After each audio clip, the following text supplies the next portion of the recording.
yearning for your love has wounded my poor soul, and every other kind of love is now no love at all.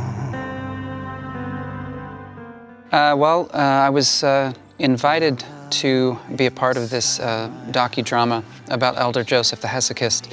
I had traveled to Mount Athos prior to learning about this project, and I had read a little bit about his life, and so I was very interested in the project, and it was a real honor to be asked to be a part of it. So I flew to Greece, and we filmed for about 3.5 weeks on the Holy Mountain, and it was really a life-changing experience. I cannot bear to be apart.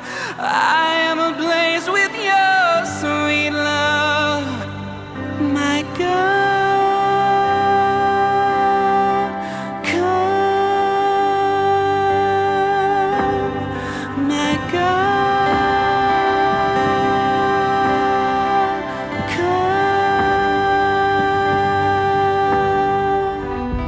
Well, I think, as an actor, for many years, you play a lot of different characters, a lot of different roles, and just to get into the heart and mind of somebody that is living kind of on a different level of prayer and love for the world, it was just life-changing to be there on Mount Athos with the other monks, to go to some of the caves and see where they would live, and I think it was just the accumulative effect of reading about Elder Joseph's life, and then being on the Holy Mountain with the monks for that amount of time. It was just amazing. It was an incredible experience. The preparation for portraying Elder Joseph was in motion even before I heard about the documentary. My family and I had visited Greece and been to quite a few monasteries, and I'd had the chance to go to Mount Athos with my oldest son, and that was the first time I ever heard of Elder Joseph the Hesychist. And some of the monks gave me a couple books about his life, so I took it home to America, and just over the next 6 months would read a little bit at a time and kind of familiarize myself. But I had no idea that was part of any preparation for a documentary. But once I found out about the project, I was grateful that I was already connected to him in some way.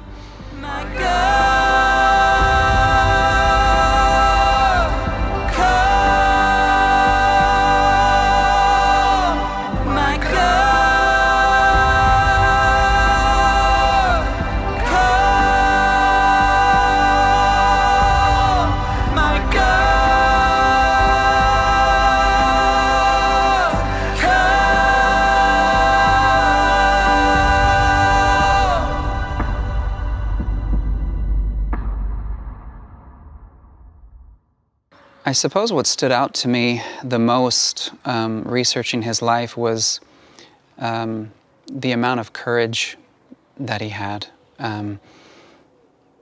For people living in the world, when you read these stories, it seems almost superhuman, some of the things they would go through, and just there was all sorts of things like the fasting and prayers and things like this, but ultimately what you see in the docudrama is his love for people, that everything he was doing was motivated by this deep love. And there's an interesting paradox there, because a monk leaves the world, and yet by leaving the world they actually develop this incredible love for the whole world. And he became someone who was really praying for the whole world. And for me, it was comforting to know that for over 1,000 years there have been a few thousand monks on a mountain somewhere in Greece ceaselessly praying for the whole world. that was just kind of mind-boggling for me. So to get to kind of enter into that world on this project was really a special thing for me. I see, blessed by your light, I fall into your arms divine. My face is now so bright, my life, my joy. The world is mine. The world is mine. I fall into your arms divine. So after the documentary was finished, a music project began to be developed, and the same composer who did the score for the documentary was writing these incredible songs. And some of them were based on poems from Elder Joseph the Hesychist. Some of them were original lyrics, but they all kind of had a theme connected with his life. And so the album is called The Place of Silence. And Elder Joseph the Hesychist, hesychist means silence. So he lived a life of silence. And the compositions that Andreas did for this were really just stunningly beautiful. And I just, fell in love with the old world instrumentation, and it was exciting to be a part of it. So I sang 3 songs on the record in English, and George Antiladis sang the other songs. So it was an honor for me to be on an album with him. He's a phenomenal singer and performer, so a lot of people contributed to it. It's just a lot of brilliant musicians, and it was exciting. And it was an unexpected thing that came out of making the documentary. I didn't know that there was going to be an album as well connected with the project. Abandoned and alone, my lonely soul consumed by pain. Now I'm filled with your love. Your tears give me life again. My soul is touched by God.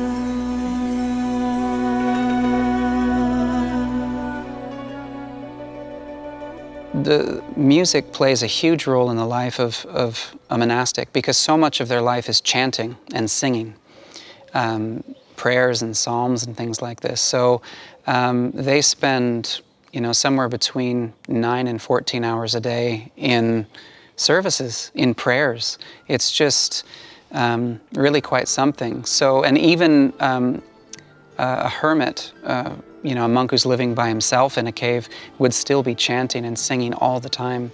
So a lot of these poems from St. Joseph the Hesychist would have probably been things that he, sang and chanted as well. A beauty carved with pain, the sweetness of your face, a wounded heart full of light, a soul so full of grace. With longing he looked up at him whom you desire. The brightness of the sun set your soul on fire, the whole world on your mind.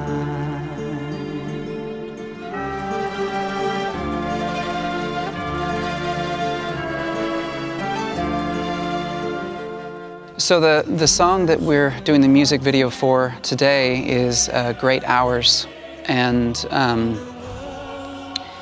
I believe it's based on some of St. Joseph the Hesychist's poems and writings. And one of the things I loved about it is it's extremely honest. There's a lot of desperation and kind of, in some sense, darkness. The rays of light are coming from a very honest place of desperation. So there's no pretense in the lyrics, and So it was an exciting song to get into and a little bit intimidating because it was a little bit out of my wheelhouse. Great hours, you know, in the liturgical life of the monks, they pray the hours. So every few hours they have specific prayers that they say throughout every day. So this song is connecting to that life of prayer that he lived.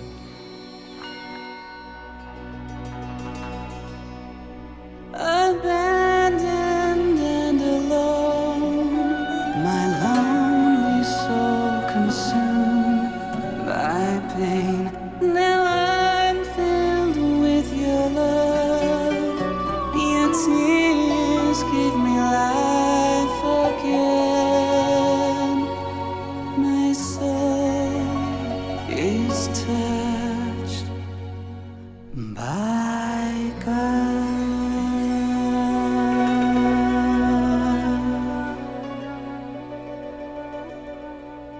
In many ways, I would say my journey towards this project, both the documentary and the album, began years ago. My family and I visited Rome, Italy, and it was such an incredible experience, and it really set off this journey of researching and reading Christian history, and in doing that, we started, you know, discovering some of these ancient places. And growing up in America, there's not nearly as much history. So I was very captivated by history. And as an artist, you know, the buildings in Rome, and we were also in Romania for 3.5 months on a project. And it just kind of started opening our eyes a bit to this whole other part of the world. And so through this journey, eventually, I discovered Mount Athos, which kind of blew my mind. As I said earlier, to discover that there are a few thousand monks on a mountain somewhere praying for the entire world, and that this has been going on for over 1,000 years, 24 hours a day, ceaseless prayers happening. You knew the human heart could mend if only it could see the beauty of the suffering, one who sets us free. You knew our broken hearts could mend, you loved us to the grave. A world wrapped in darkness, you always showed the way. You always showed us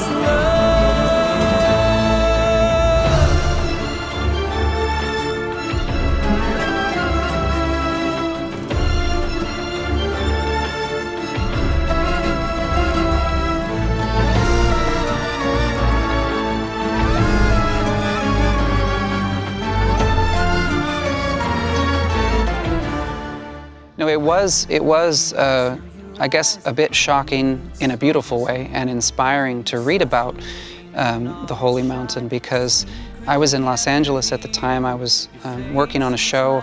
I remember being in my dressing room and first reading a book that was talking about the Holy Mountain. And it was just quite eye-opening to think about this. You know, Los Angeles is a place of ambition, and it can be rather cutthroat and competitive. So years later, I had mentioned, I actually thanked the monks of Mount Athos at an awards speech in 2012, and a few years later we were invited to go there.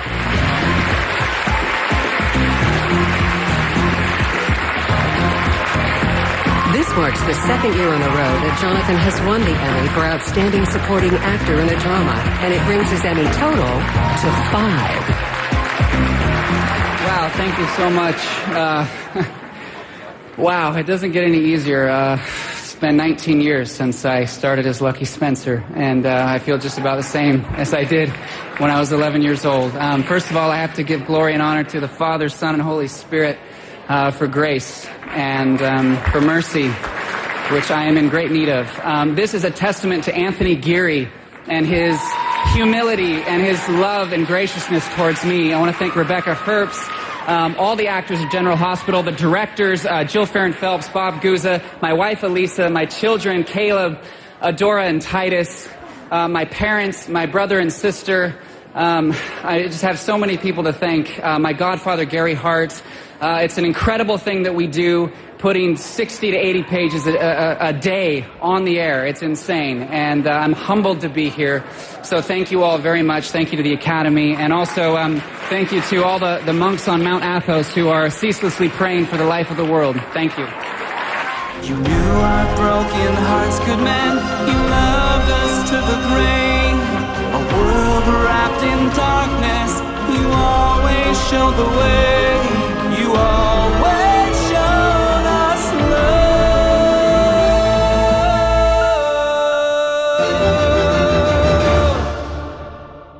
And then all the reading that I had done, I actually got to experience it on the ground. And it kind of, I would almost say it exceeded my expectations in some ways, because it's like, wow, this is the real deal. This has been going on for 1,000 years, and coming from America and from LA and that whole world, all of a sudden you're in this place where they wake up at 4 a.m. and they have these, 4-hour, 5-hour prayer services in the morning, and it's completely dark and just candles, and there's just chanting. And it's 1,000 years of prayer soaked in that room, and you feel it when you walk in. And it certainly stays with you. I mean, I remember going back to the States and just feeling like, one of the abbots of the monastery. The first time I was there, the abbot of the monastery said, "You had your life before Mount Athos and now after Mount Athos." And that certainly turned out to be true, because everything was a bit different after that. I trust your love.